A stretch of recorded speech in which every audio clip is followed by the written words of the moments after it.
एक बार एक युवक ने पूछा, महाराज श्री, हम लोग रोज आप लोगों के प्रवचन सुनते हैं,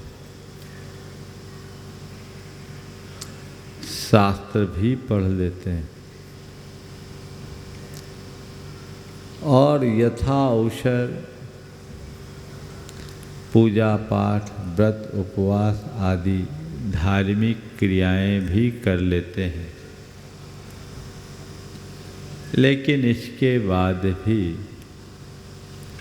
जीवन में अपेक्षित परिवर्तन क्यों नहीं आता?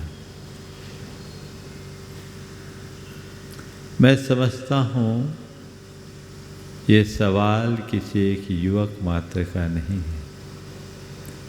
ये सवाल हर उस व्यक्ति के मन में उभरता है जो अपने जीवन के प्रति गंभीर होता है। आपके मन में भी कभी ऐसा सवाल आया होगा। मैंने उसे जवाब दिया, ऐसा केवल इस वजह से होता है क्योंकि हम लोग प्रायः जो कुछ भी क्रिया करते हैं उसे एक रूटीन की तरह कर लेते हैं। धर्म की क्रिया जब जीवन की रूटीन बन जाती है तो उसके प्राण कमज़ोर हो जाते हैं। मैं आज आपसे केवल इतनी बात कह रहा हूँ कि धर्म को रूटीन मत बनाओ, धर्म को इस भांति करो जो तुम्हारे जीवन की रूटीन बदल दे।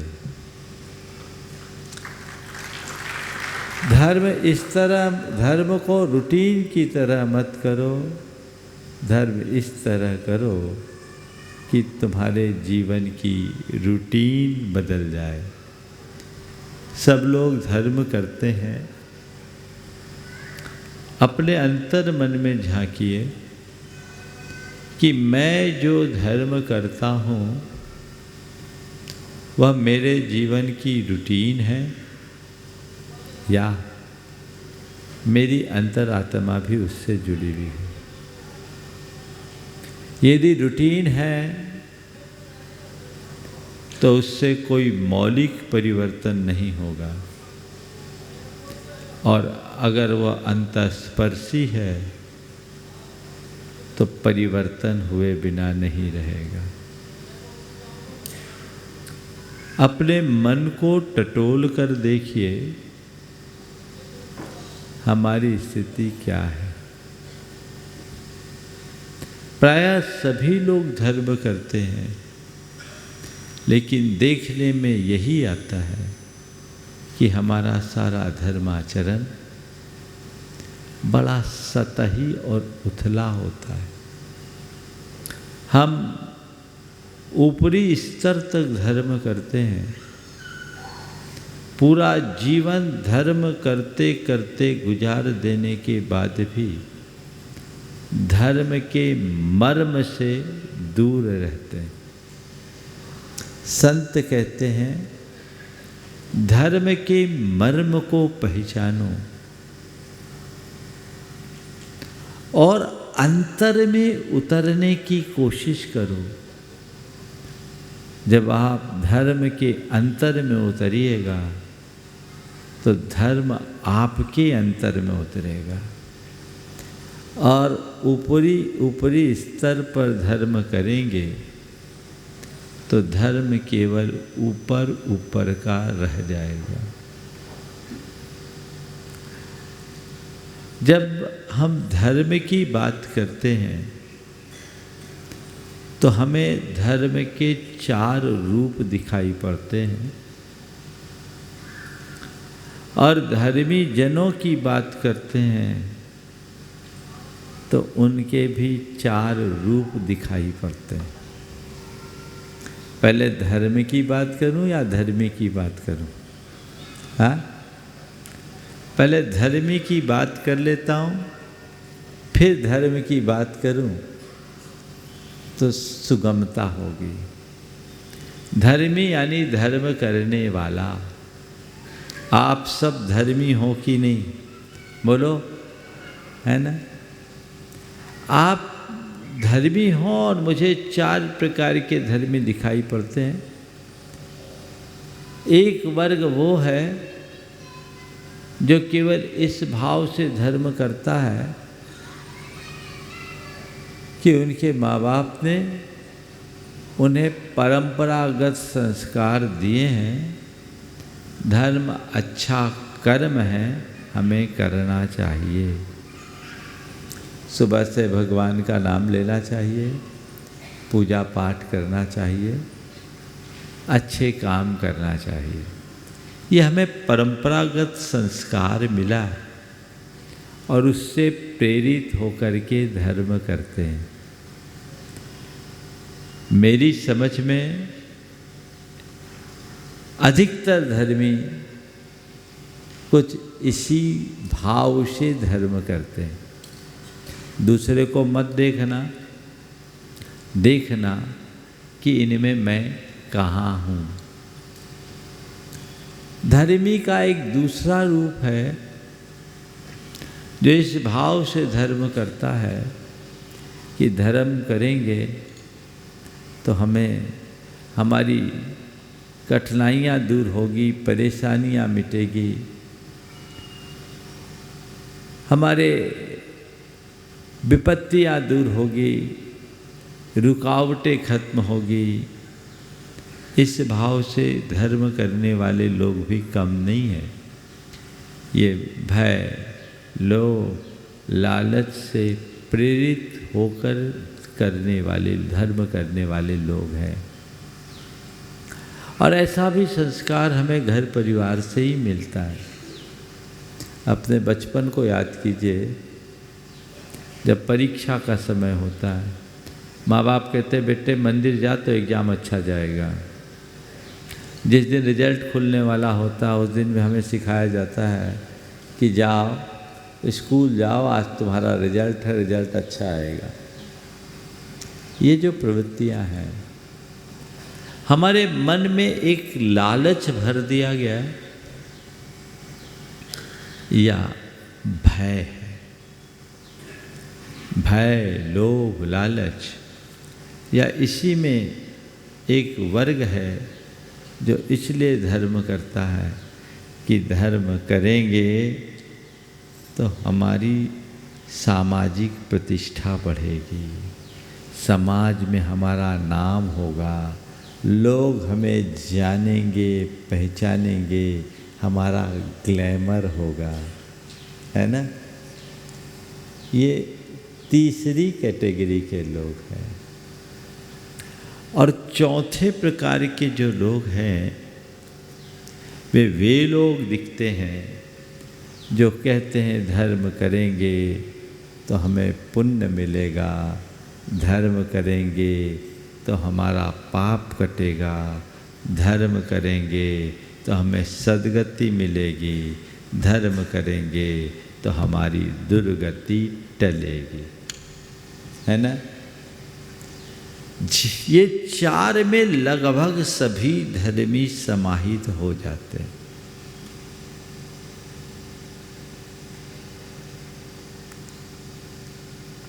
और मैं समझता हूँ अगर धर्म की गहराई में उतरे तो चारों सच्चे धर्म से दूर है। चारों के चारों सच्चे धर्म से दूर है। ये तुम्हारा सौभाग्य है कि तुम एक ऐसे परिवार में जन्मे हो जहाँ तुम्हें परंपरागत रूप से धर्म करने का संस्कार मिला है।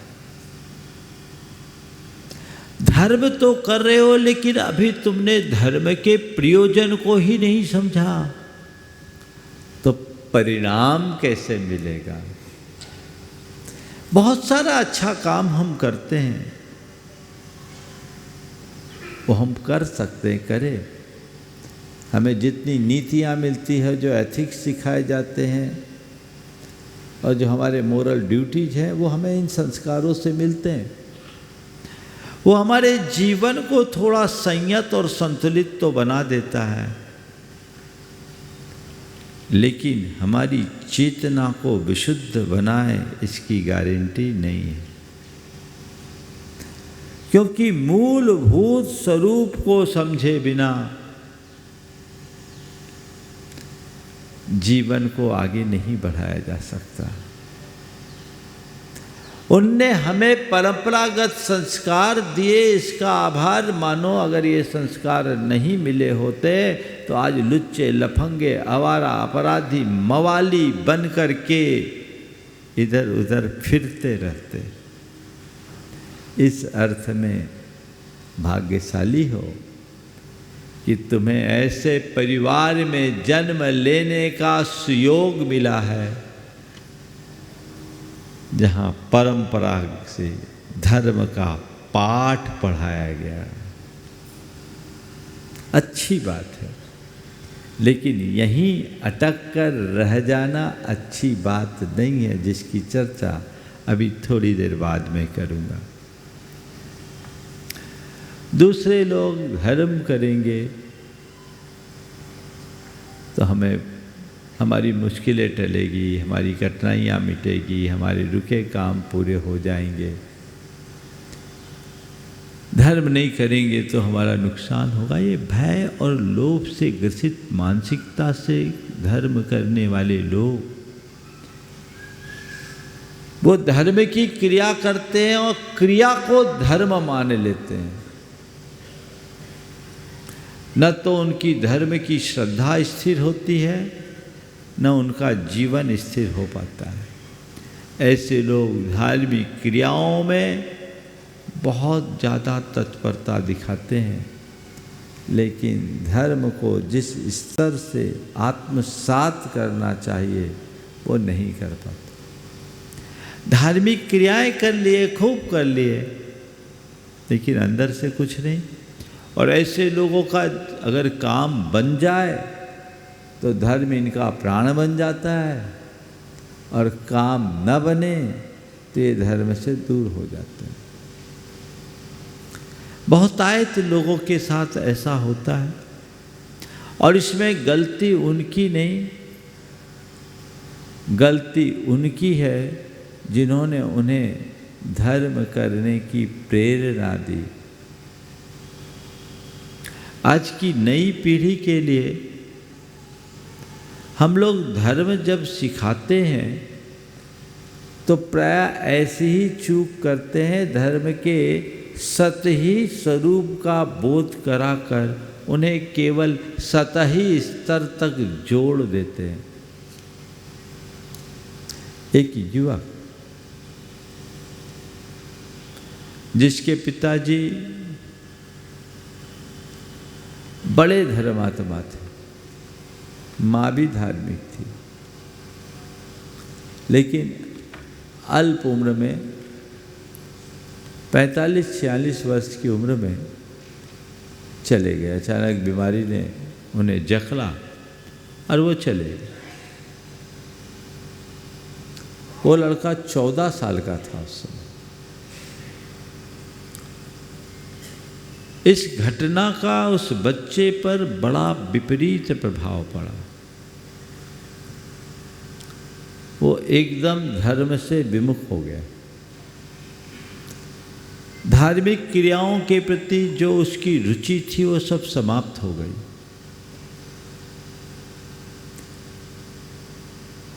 उसकी माँ ने मुझसे एक दिन कहा कि महाराज जी, वो बड़ी तत्वज्ञ थी, हमारे पति चले गए महाराज जी, पति चले गए, अब क्या करें, संयोग था उनका हमारा इतने ही दिन का था। तत्वज्ञानी थी महाराज जी, उसका तो हमें कोई दुख नहीं, लेकिन हमें एक विकल्प है कि इसके कारण मेरा बेटा धर्म से दूर हो गया।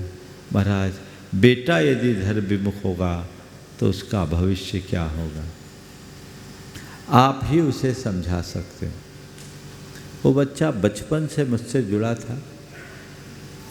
घटना घटी, आना जाना बंद हो गया, वो यही कहता था कि मेरे पापा ने इतना धर्म किया, धर्म ने मेरे पापा को क्यों किया और भगवान ने हमारे साथ ऐसा क्यों किया। लोग भगवान को भी लपेटने में नहीं चूकते। मैंने उस बच्चे को बुलवाया, आया। हालचाल पूछने के बाद जब मैंने उससे बात की तो उसने छूटते ही कहा, महाराज देख लिया, धर्म में कुछ भी नहीं रखा, सब देख लिया, धर्म में कुछ भी नहीं रखा। मेरे पापा मम्मी इतना धर्म करते, फिर उनके साथ ऐसा क्यों हुआ, वो इतने अल्प उम्र में क्यों चले गए। मैंने उसे थोड़ा शांत किया, फिर धीरे से समझाया और कहा, भैया जन्म मरण संयोग वियोग हानि लाभ ये किसी के हाथ में नहीं है, ये सब एक संयोग है, विधि का विधान है। और ध्यान रखना, धर्म हमारे संकटों को टालता नहीं, धर्म हमें संकटों में संभालता है। इसलिए धर्म मत करो कि इससे हमारे संकट टल जाएंगे। धर्म इसलिए करो कि कितना भी बड़ा संकट क्यों ना हो, हम संभल जाएंगे। अपने आप को संभाले रखने के लिए धर्म किया जाता है। मैंने उसे कई तरह के उदाहरण दिए और समझाए, और संयोगतः उसी शहर में एक कोइंसिडेंस हुआ था। कुछ दिन पहले एक घटना और घटी थी। मैंने उससे पूछा कि तुम पूछते हो धर्म ने हमें क्या दिया, मैं तेरे से एक सवाल करता हूँ, तुझे पता है? एक सज्जन का नाम लिया, उनको सब पहचानते हो? जानते हो? बोले हाँ जानता हूँ। बोले क्या स्थिति है? बोले डिप्रेशन में। बोले क्या हुआ था उनके साथ? बोले उनकी वाइफ ने छत से कूद करके सुसाइड कर लिया था। हमने कहा कितनी एज है उनकी? बोले 65 की एज। बोले 65 साल का व्यक्ति 65 साल की उम्र में अपनी पत्नी को खोया तो 6 महीने से डिप्रेशन से ग्रसित हो गया। बोले हाँ। बोले तेरी मम्मी की एज कितनी? बोले 42। तेरे पापा को गए कितने दिन हुए? बोले अभी 2-2.5 महीने हुए। हम बोले तेरी मम्मी की स्थिति क्या है? बोले मम्मी तो ठीक है, नॉर्मल है। मैंने पूछा तेरी मम्मी कैसे नॉर्मल है? उसने अपने आप को धर्म से संभाल लिया है। उसी बच्चे ने कहा, उसने अपने मम्मी ने अपने आप को धर्म से संभाल लिया। तब मैंने कहा बस यही धर्म की उपादेयता है। धर्म संकटों को टालता भले नहीं है, पर संकटों में संभालता है। और एक बात ध्यान रखना, एकमात्र धर्म ही ऐसा आलंबन है जो हमें हमारे संकटों में संभालता है। बहुत कम लोग हैं जो इस मनोदशा के साथ धर्म करते हैं, जो धर्म के मूल स्वरूप को जानते हैं।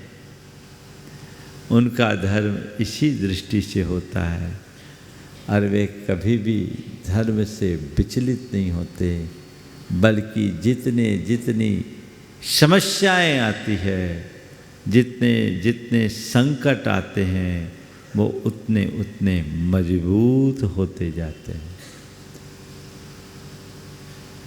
कुछ लोग हैं जो ग्लैमर से प्रभावित होकर धर्म करते हैं या ग्लैमर के लिए धर्म करते हैं, अपनी सामाजिक पहचान बनाए रखने के लिए धर्म करते हैं।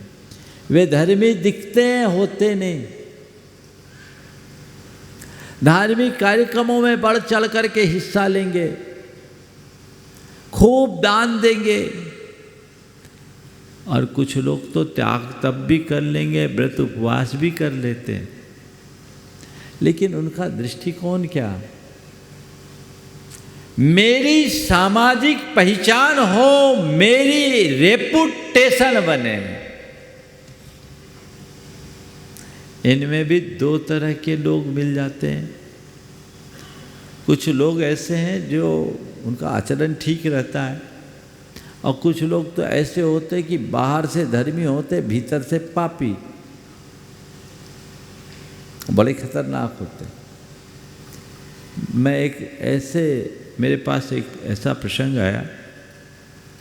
एक सज्जन ने अपनी बेटी की शादी की समाज के बड़े नामी गिरामी परिवार में, और शादी करने के बाद 3 महीने नहीं हुए, रोता हुआ मेरे पास आया।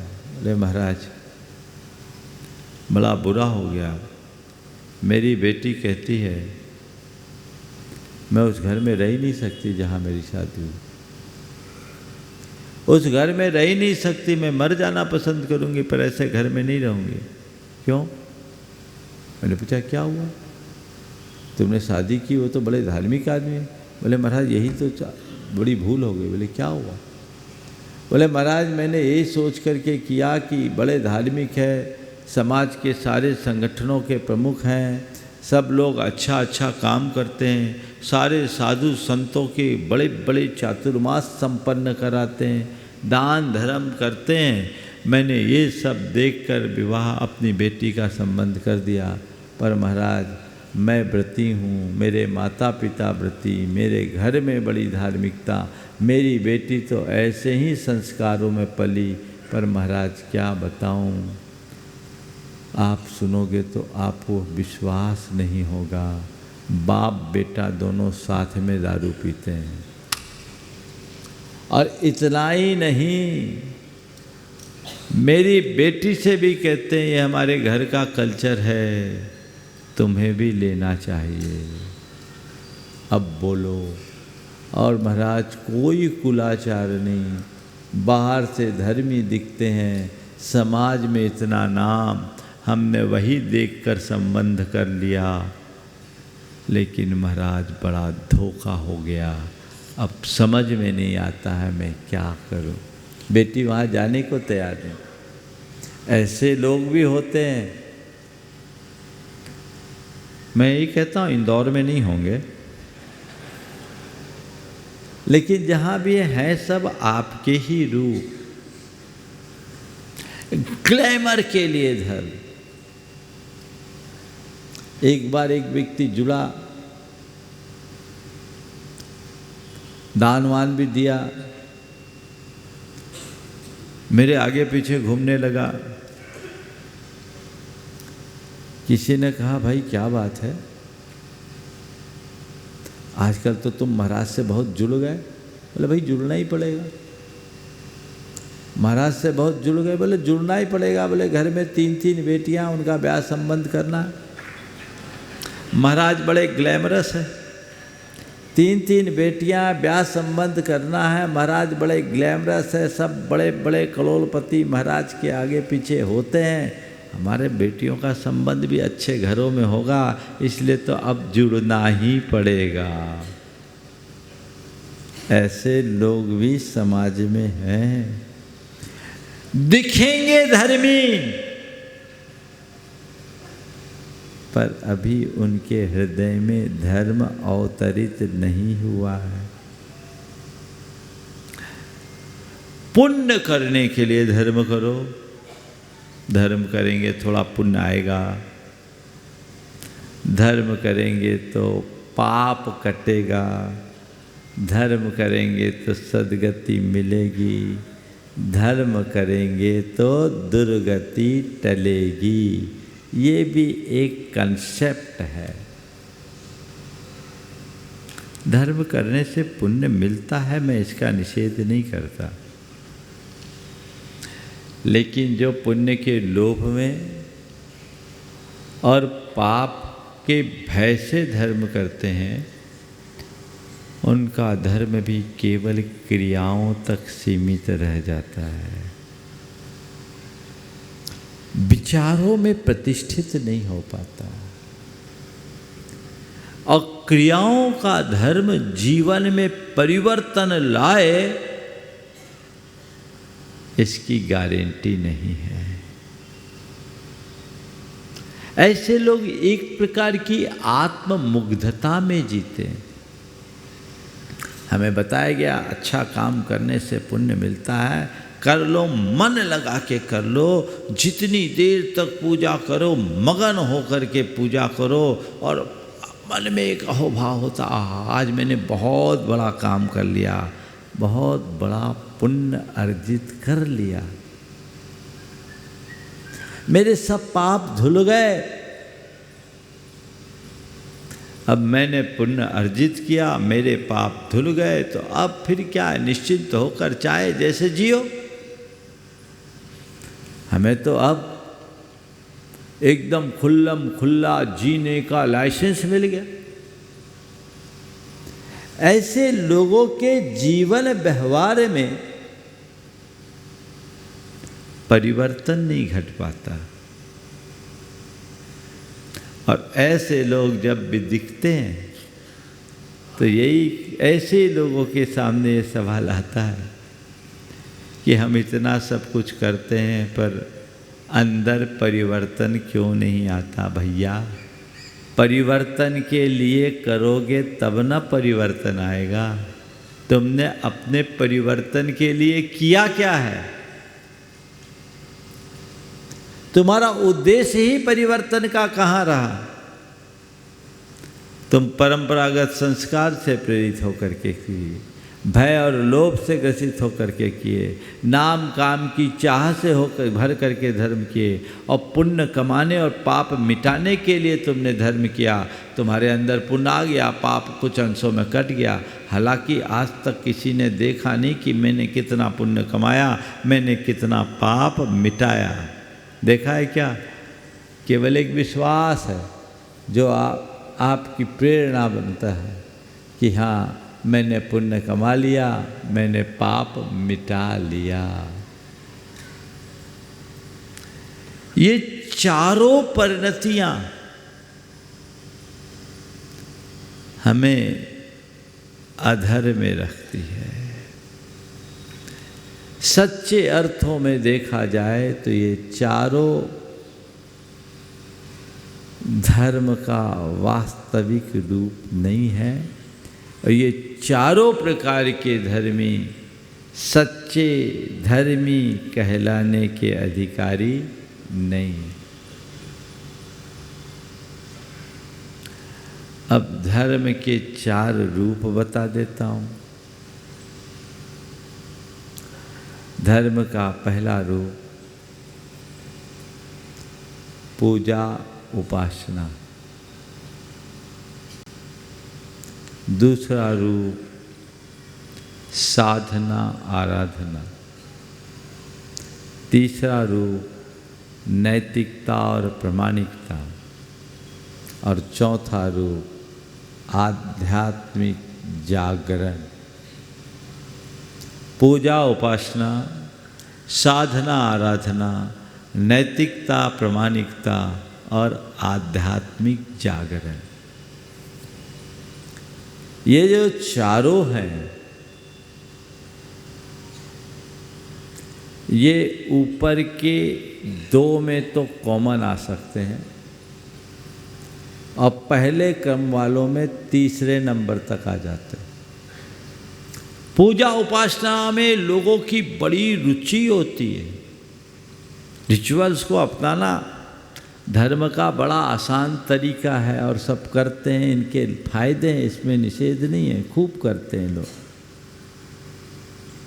लेकिन ऐसे लोग पूजा भी तन्मय होकर करते हैं, तन्मय होकर पूजा करते हैं, और पाप करते समय भी उतने ही तन्मय होते हैं। उपासना में भी तन्मयता और वासना में भी तन्मयता। बदलाव कहाँ? बदलाव कहाँ? अभी तो केवल ऊपर ऊपर तक अटके हुए हो।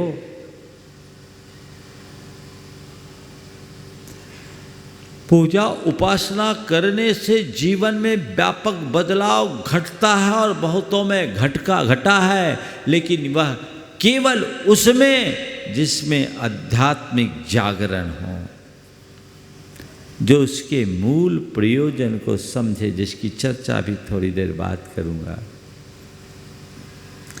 पूजा उपासना करने वालों की तो लाइन लगी है, मंदिरों में भीड़ रोज बढ़ रही है, बढ़ रही कि नहीं? पर मंदिरों में झगड़े भी बढ़ रहे। आज ही सुबह सुबह मेरे पास एक अखबार ला के रखा लोगों ने, दैनिक भास्कर, उसमें समाजों का चित्र दिया, पूरा वर्णन। मैंने तो केवल एक ही पैराग्राफ उसका पढ़ा, उसमें जैन समाज इंदौर का भी नाम था कि जैन समाज में 2 सामाजिक संगठन हैं, संसद है, 2 चुनाव हुए और समाजों के भी नाम। ये सब क्यों हो रहा है? हम धर्म और समाज के क्षेत्र में काम करने के लिए तत्पर हैं। ये समस्याएं आती क्यों हैं? कहीं ना कहीं हमारा व्यक्तिगत अहम तो आड़े आता है। मैं ये नहीं कहता कि इसमें कौन पक्ष जिम्मेदार है, मैं इसका जिम्मेदार केवल एक को मानता हूँ, वो है हमारी मनोवृत्ति। जब तक हमारी मनोवृत्ति अच्छी नहीं होगी, जीवन में बदलाव कैसे होगा? प्रायः पूरे देश में देख लो, मंदिरों में पूजा पाठ करने वाले लोग बहुत हैं, लेकिन हर मंदिर में 2 पक्ष मिलेंगे, लड़ाइयाँ होगी, खींचातानी होगी। अब मंदिर में ही लड़ोगे तो बाहर तो लड़ोगे ही लड़ोगे। उस पूजा पाठ का परिणाम तुमने क्या पाया? सोचने की बात केवल ये है, एक बात सदैव ध्यान रखना, आत्ममुग्धता मेरा उद्धार नहीं करेगी। मैं यदि किसी क्षेत्र में अपने आप को स्थापित करने में सफल हो भी गया तो वो मेरे जीवन की विफलता है। मैं भले एक प्रकार की आत्मसंतुष्टि बना लूं कि आज मैं सिरमौर हूँ, पर सच्चे अर्थों में देखा जाए तो तुम्हारी चेतना तो रसातल में जा रही है, क्योंकि तुमने अपने ऊपर बहुत बड़ा बोझ लाद लिया है।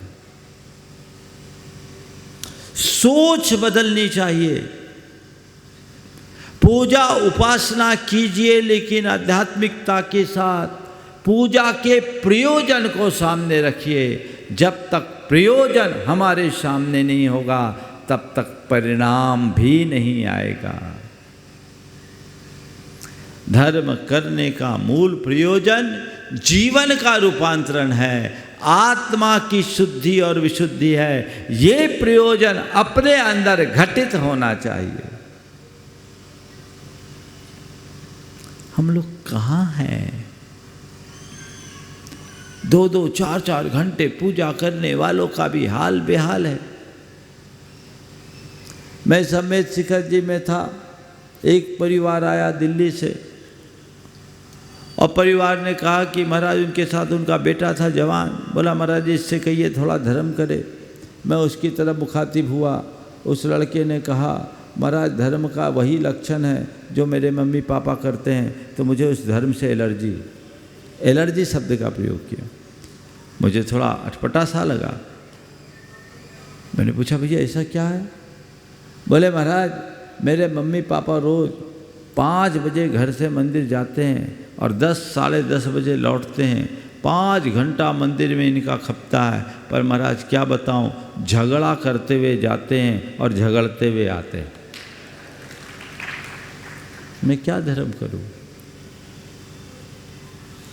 हो सकता है ऐसे व्यक्ति में से कोई आपके भीतर भी हो सकता है कोई ना कोई संस्करण हो।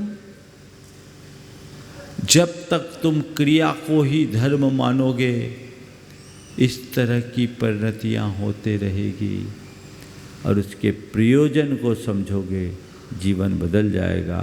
ध्यान रखना, धर्म कोई घंटे 2 घंटे की जाने वाली कोई क्रिया नहीं, धर्म हमारे जीवन के रूपांतरण का प्रयोग है। इसलिए धर्म को अपनी क्रियाओं तक सीमित मत रखिए, उसे अपने प्रत्येक विचार और व्यवहार में प्रतिबिंबित करने का प्रयास कीजिए। धर्म को प्रत्येक विचार और व्यवहार में प्रतिबिंबित होना चाहिए, और ये यदि अंतःस्पर्शी होगा तो होगा। कुछ भी करते समय उसका परिणाम तुम्हारे सामने आएगा, जो तुम्हारे जीवन में व्यापक बदलाव लाएगा, और वही तुम्हारी उपलब्धि है। उसमें ही सार है, बाकी सब बेकार है। बेकार में क्यों जी उलझाते हो?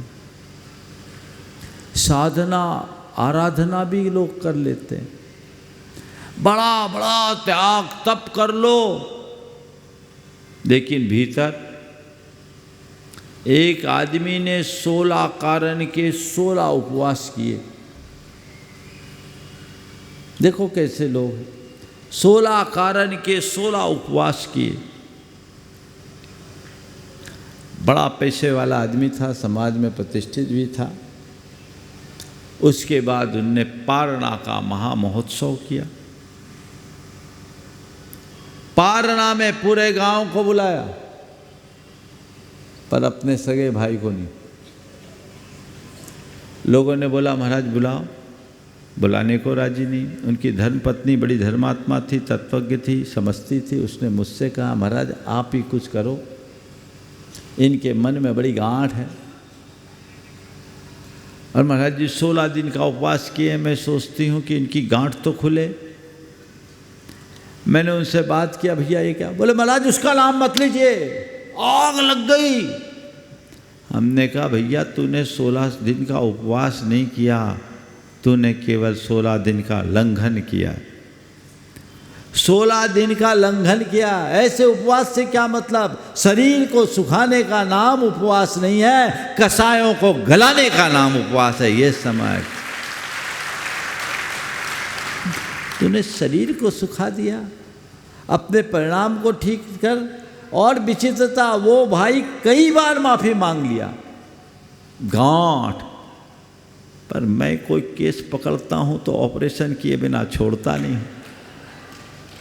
समझाया, झकझोरा उसको। फिर बड़े मेरे प्रेरणा से थोड़ा प्रेशर में भी आया।